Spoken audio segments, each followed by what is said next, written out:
Sa isang app nagsimulang lahat. Sa petsang June 20, puso'y nagulat. Hindi pa man nakikita ng personal, pero kwento mo'y agad mong ibinahagi ng buo at tapat. Tuwang-tuwa ako sa bawat tawanan, kasama ang mga kaibigan nating sabay sa kulitan. Habang lumilipas ang mga gabi, hindi ko alam kung kailan nahulog itong puso ko sa'yo, Miss Butterfly. Ngunit sa ganda mong maladyosa, ako'y alangan, baka di ko talaga kaya. Itinatago ang damdamin, di masabi. Takot na muling masaktan, kaya tahimik lang palagi. Ako si Mr. Black Butterfly, palihim ang aking pag-ibig. Sa likod ng bawat ngiti mo, puso ko'y umiibig. Kung sakaling hindi mo man ako magustuhan, okay lang basta't nariyan ka.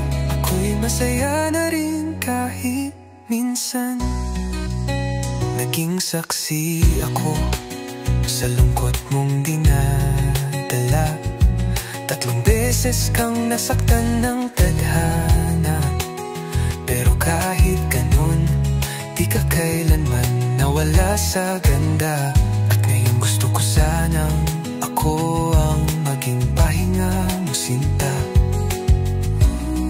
Na hindi alam kung may kapalit, kung ako man ang piling sandalan.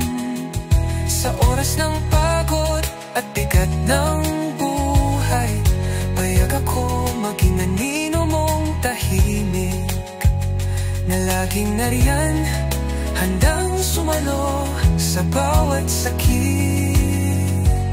Ako si Mr. Black Butterfly, umaasang mapansin mo rin, kahit kaibigan lang ang turing mo sa akin. Ngunit sa puso ko, ikaw ang mahal kong lihim. At sa kantang ito, sana'y marinig mo rin ang aking damdamin. Kung darating ang araw na tayo'y magtagpo, at makita mo sa mata ko ang di ko masabi noon, sana'y damhin mo ang pusong totoo, na kahit masaktan para sa'yo, ay handang lumaban sa mundo.